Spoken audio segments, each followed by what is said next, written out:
Thank you, Lord. Please join me, lift up your hands before the Lord. Joignez-vous à moi, s'il vous plaît, et élevons nos mains vers le Seigneur en une sainte adoration. Remercions-le du fond du cœur et retournons-lui la gloire qui est due à son nom. Il n'y a personne comme lui. Jésus, nous sommes réunis encore ce soir pour toi, parce que le peuple se rassemble pour toi et tu n'as demandé à personne de te chercher en vain. Donc notre venue ici ce soir ne sera pas en vain. Ce sera à notre avantage. Au nom précieux de Jésus, nous te remercions. Béni soit ton nom. Au nom glorieux de Jésus, nous avons prié. Père Céleste, c'est pour toi que nous sommes rassemblés. Nous sommes rassemblés pour toi. Toi la lumière, la sagesse, l'illumination et le revêtement de puissance. Ce soir, rencontre chacun de nous, rencontre chaque participant. Et que ta parole ait libre cours, que ta parole soit efficace. Et que tu donnes ta parole. Et que toutes les âmes soient bénies. Merci Dieu Tout-Puissant. Et que tous les saints de Dieu qui y croient disent très fort Amen. Veuillez vous asseoir. Je peux voir que vous voulez acclamer, alors faites-le bien pour le Seigneur si c'est pour lui.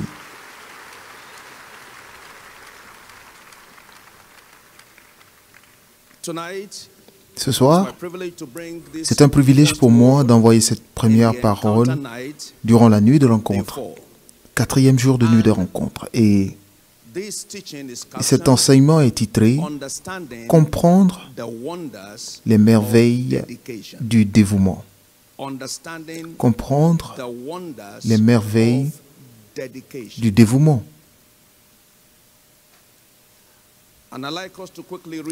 Et je veux que nous lisions le livre de Jean 12, verset 23 jusqu'au verset 26, comme notre texte. Jésus leur répondit, comme il répond à chacun de nous ce soir, puisque ce que je dis à l'un, je le dis à tous. L'heure est venue où le Fils de l'homme doit être glorifié. Votre heure de glorification est venue. Et voici le processus. Verset 23, il nous dit ce qui se passera. Au verset 24, le processus. En vérité, je vous le dis, si le grain de blé qui est tombé en terre ne meurt, il est seul. Mais s'il meurt, il porte beaucoup de fruits. Celui qui aime sa vie la perdra.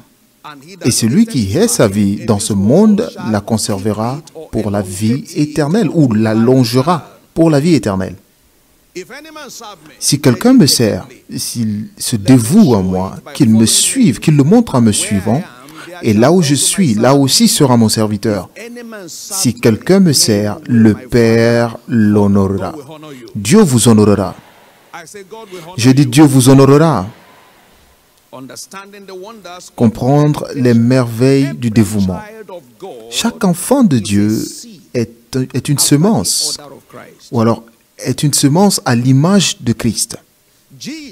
Jésus est venu en tant que semence. Et sa glorification ne s'est pas fait connaître avant sa mort. Donc, la mort est un passage à la vie. Si vous ne voulez pas mourir, Dieu ne peut pas se reconnaître en vous.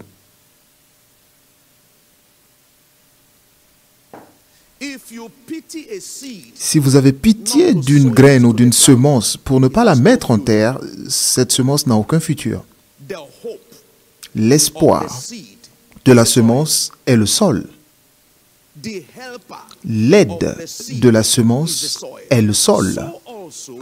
De même, l'aide de notre destinée, c'est le dévouement. Dans ce sujet, nous voulons voir quelle est la puissance. Comment une simple graine peut être puissante? Quelle est la grandeur de la semence? si seulement la semence a la volonté de mourir.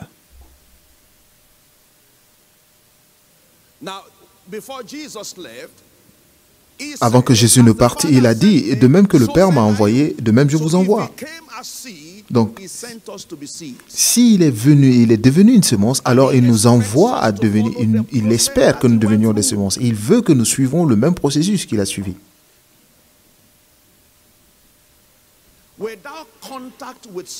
Sans un contact avec le sol, la semence ne peut pas être maximisée. Et c'est pourquoi la plus petite semence a le potentiel de devenir un grand arbre. Si vous voyez une semence, dans la semence se trouve un arbre. Donc, dans chaque croyant, il y a le potentiel de devenir grand. Jésus est devenu potentiellement grand, mais la grandeur ne s'est pas manifestée avant qu'il n'ait contact avec la mort. Lorsque vous semez une semence, c'est un arrêt de mort dans le sol. Et c'est tout le sens de notre destinée. Nous ne pourrons jamais maximiser notre destinée sans un dévouement. N'importe quelle semence, peu importe la taille ou l'aspect de la semence, peut devenir grande. Et c'est pourquoi, peu importe votre niveau actuel en tant qu'enfant de Dieu, lorsque vous êtes jeté dans les caniveaux, vous êtes abattu, vous êtes rejeté, vous pouvez changer le cours de votre vie par le dévouement. Nous avons entendu le témoignage ce soir de ces 3 jeunes gens qui étaient abattus, rejetés, méprisés. Celui qui disait le témoignage, ils étaient appelés de tout nom d'oiseau. Les prédicateurs avec un seul pantalon. Donc on le reconnaissait avec le pantalon qu'il mettait tout le temps. Mais il était tellement dévoué. Et pas en un mois, pas en une année, pour en 2 ans, en 3 ans, avant que la semence ne germe pour devenir un arbre. Ça peut prendre un moment dans votre dévouement, mais votre fin mènera à la distinction. Et je pensais que quelqu'un allait dire amen à cela. Cela peut prendre un peu de temps, ou un moment de dévouement, un moment de perdition, mais votre fin est la distinction. Et il en sera ainsi pour vous.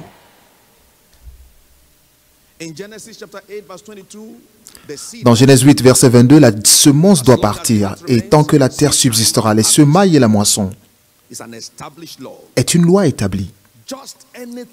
Juste n'importe quoi peut émerger de vous si seulement vous êtes dévoué. Si vous ne connaissez aucun homme, si vous n'avez aucun contact avec un homme, si ce n'est d'être dévoué, votre destinée est sûre d'être distinguée. Que quelqu'un dise amen à cela.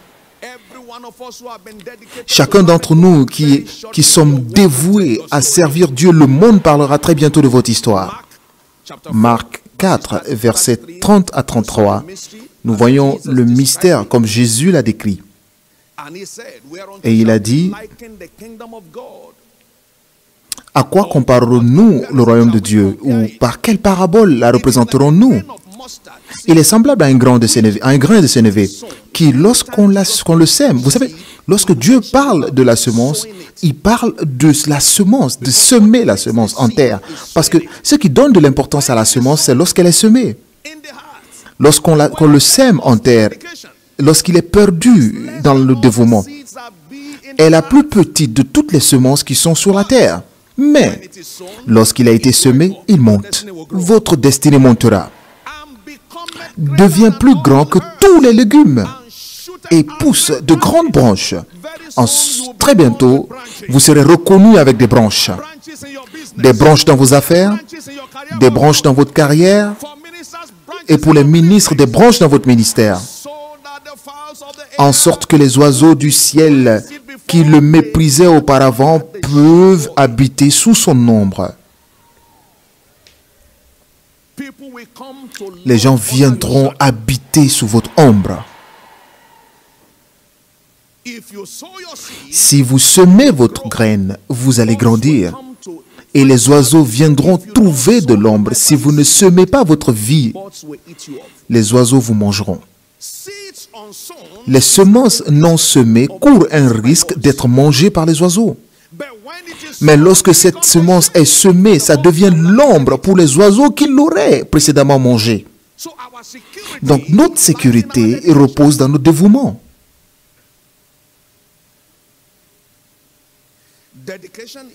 Le dévouement est la clé pour maximiser le retour sur notre service. Le dévouement est le sol spirituel pour la fécondité de la destinée, ou pour une destinée fructueuse. De même que le sol est une nécessité pour la graine ou la semence, il en est de même que le dévouement est une nécessité pour votre destinée. Ce n'est pas ce que vous aimez faire, mais c'est une nécessité pour votre vie. Ce n'est pas convenable, mais cela est nécessaire à votre destinée. Quel est donc le dévouement?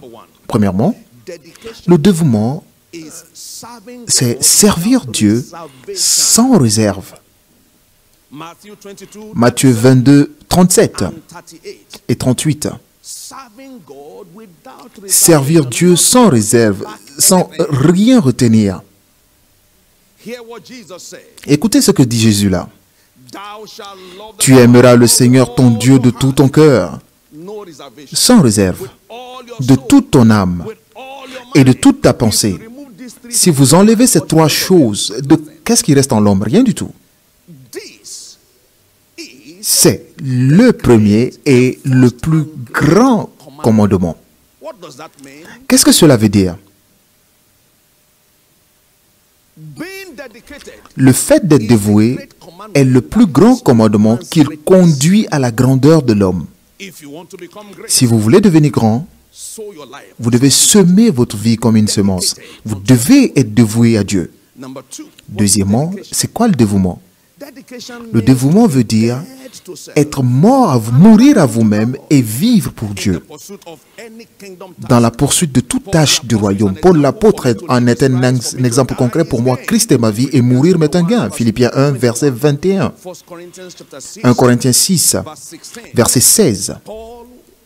Paul était tellement dévoué qu'il a dit que malheur à moi si je ne prêche pas l'évangile. Car si je prêche l'évangile, je n'ai rien à me glorifier. Car cela est une nécessité pour moi. Dites, c'est une nécessité pour moi. C'est cela le langage du dévouement. Ce n'est pas le langage de la convenance. Il y a des gens qui servent Dieu lorsque cela leur est convenable. Cela ne vous enverra nulle part. Il y a quelques années, dans le témoignage du serviteur de Dieu, il a dit concernant certaines personnes qui disaient « Mais frère David, tu prends cette chose très au sérieux. Mais tu prends cela très au sérieux. » Ceux qui n'ont pas pris les choses au sérieux à l'époque, maintenant sont par terre. Mais ceux qui l'ont pris au sérieux comme lui, bénéficient aujourd'hui de la beauté de ce service. Si vous ne prenez pas les choses au sérieux, vous ne vous envolez jamais. La nécessité m'en est imposée si je ne prêche pas l'évangile. Malheur à moi si je ne prêche pas l'évangile. Troisièmement, c'est quoi le dévouement? Le dévouement, c'est de faire votre vie une semence pour Dieu à l'image de Christ. Nous l'avons dit plus tôt. C'est quoi le dévouement? Le dévouement, c'est être complètement, c'est se donner entièrement à Dieu et à l'avancement de son royaume. C'est de se donner complètement à Dieu et à l'avancement de son royaume. Et à l'avancement de son royaume.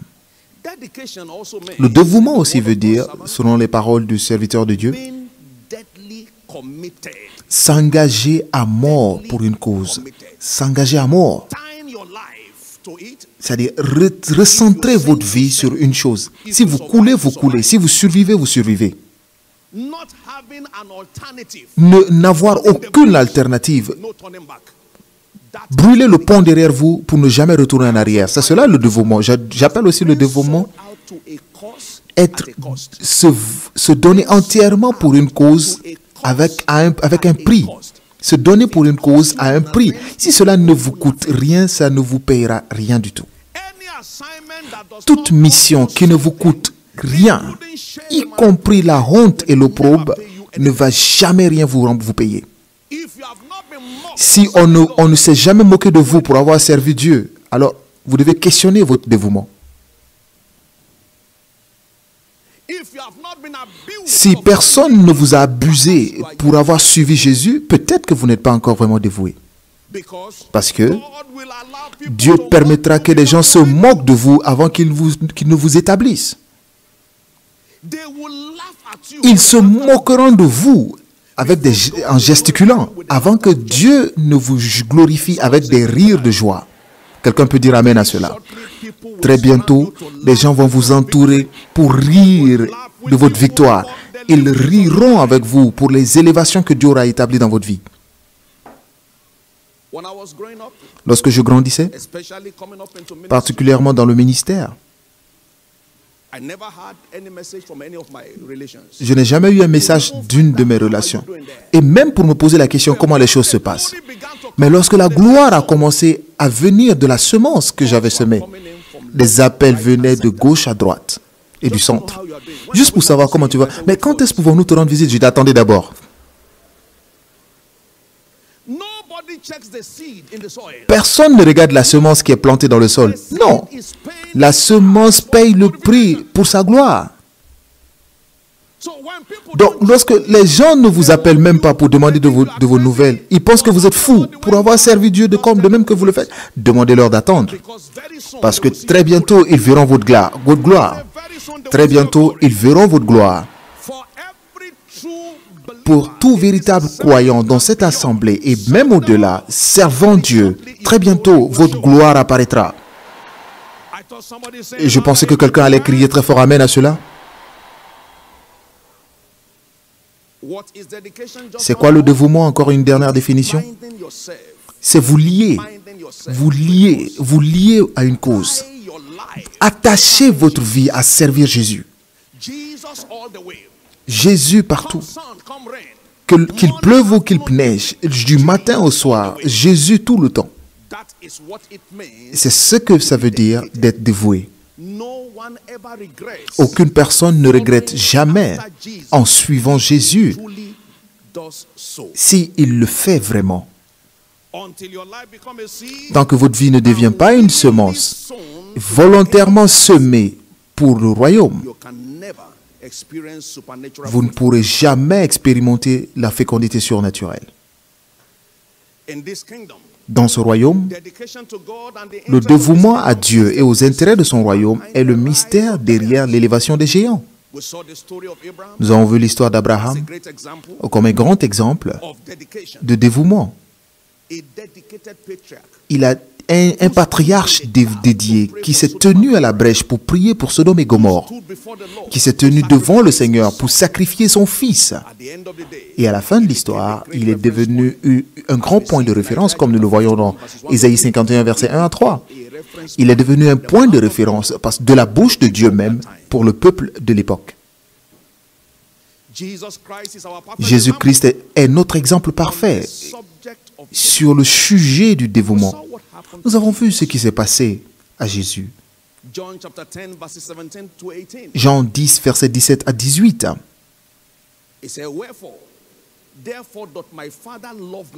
C'est pourquoi mon Père m'aime, parce que je donne ma vie. Vous voulez gagner l'amour de Dieu? Donnez votre vie.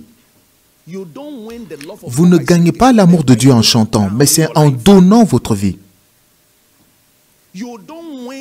Vous ne gagnez pas l'amour de Dieu sans donner votre vie.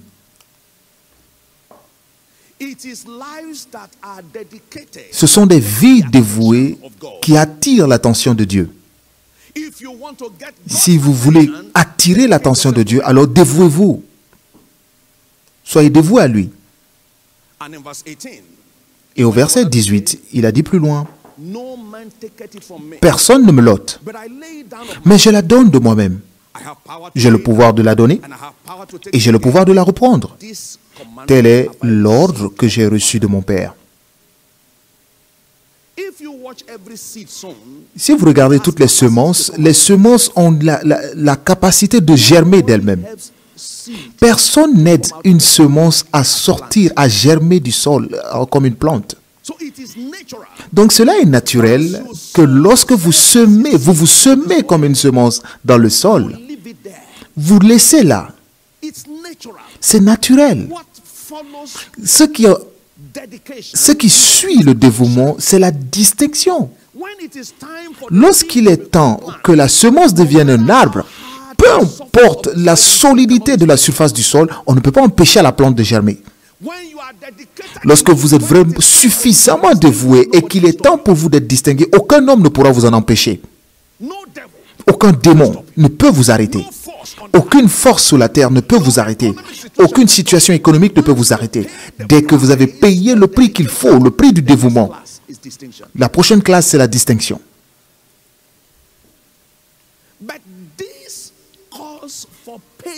Mais cela appelle à la patience. Cela appelle à la patience. Regardez l'exemple de Jésus. Hébreux 12, versets 1 et 2. Cela appelle à la patience. Nous donc aussi, puisque nous sommes environnés d'une si grande nuée de témoins, rejetons tout fardeau et le péché qui nous enveloppe si facilement, et courons avec persévérance. Regardez cela, avec persévérance. Avec persévérance. Dans la carrière qui nous est couverte. Et c'est là où beaucoup de croyants échouent. Ils ne peuvent pas attendre. Ayant les regards sur Jésus, celui qui nous a montré l'exemple de comment être patient, parce que à cause de la joie qui lui était réservée, il a enduré, il a souffert la croix. En vue de la joie qui lui était réservée, a souffert la croix. Cela représente le dévouement. Il a souffert la croix. Il a souffert la douleur du dévouement. Méprisé l'ignominie et s'est assis. Et lorsqu'il l'a fait, il s'est maintenant assis à la droite du trône de Dieu. Le trône attend les personnes dévouées. Et vous y arriverez. Vous y arriverez. Vous ne raterez pas votre trône. Je dis, vous ne raterez pas votre trône. Lorsque vous payez ce qu'il faut, le prix du dévouement, c'est quoi le niveau suivant? C'est le trône, le couronnement. C'est le couronnement. Les personnes regardent la beauté de ce ministère aujourd'hui. Vous devez chercher la patience qui était engagée. La patience, avec patience, avec patience. Vous savez tous, ou peut-être beaucoup d'entre nous, qui connaissiez un peu l'agriculture, le type de produit que vous attendez de votre sol dépend de la durée que ça prend pour la semence de devenir une plante. Si vous voulez des légumes, par exemple, peut-être des légumes de 3 jours, la semence se développe en plante. Si vous voulez du maïs, en 3-4 mois, ça devient une plante. Si vous voulez de l'igname, ça prend peut-être 6 mois.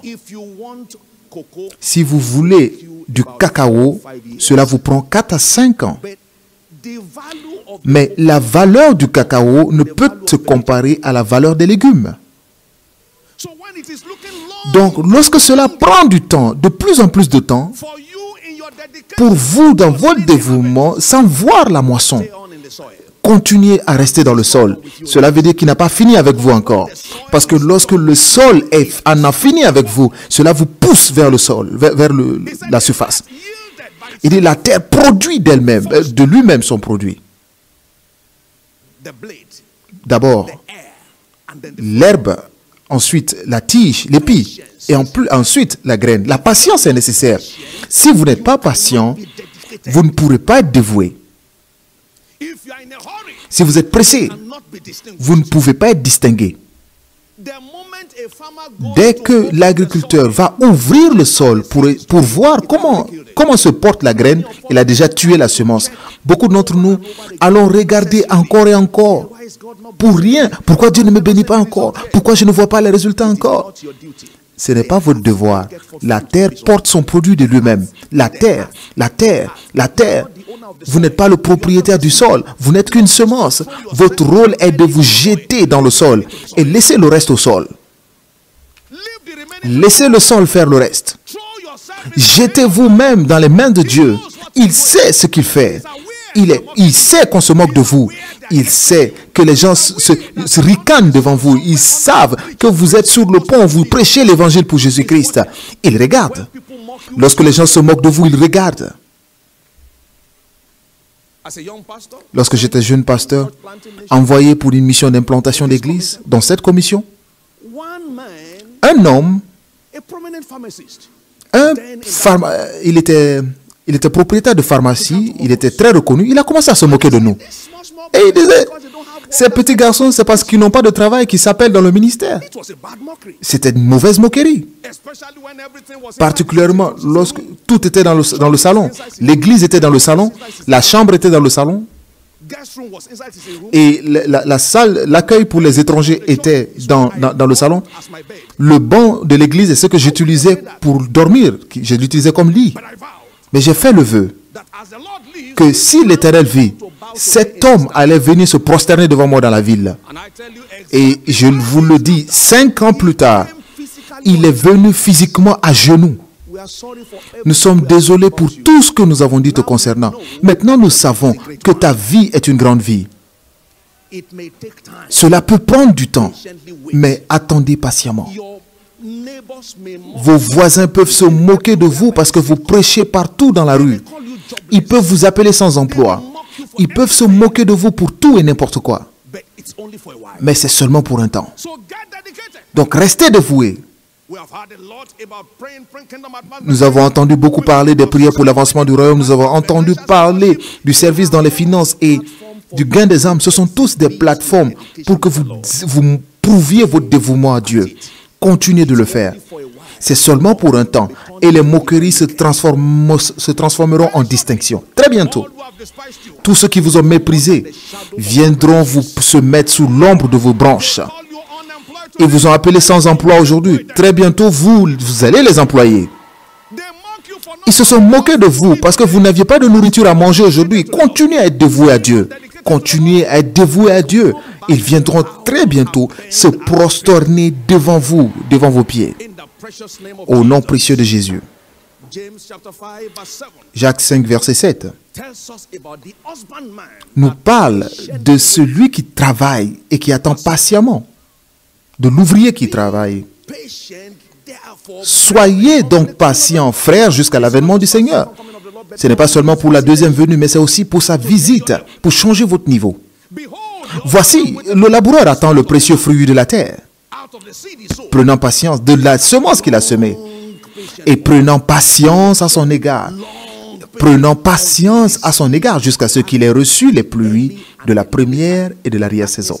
Cela veut dire que cela viendra premièrement la première saison et ensuite l'arrière-saison. La première et ensuite l'arrière-saison. Un jour, j'ai eu le privilège d'être avec le serviteur de Dieu à Kaduna. Nous étions en voyage autour du stade et nous avons vu un homme. On dit, vous voyez cet homme? C'est l'une des personnes qui se moquait de ce ministère. Lorsque le serviteur de Dieu parlait que Dieu allait nous bénir avec un avait dit, mais cet homme est fou.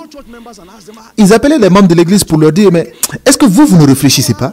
Est-ce qu'il sait combien ça coûte un avion? Et vous croyez tous en lui? Il avait une voiture à l'époque, mais là, il attendait un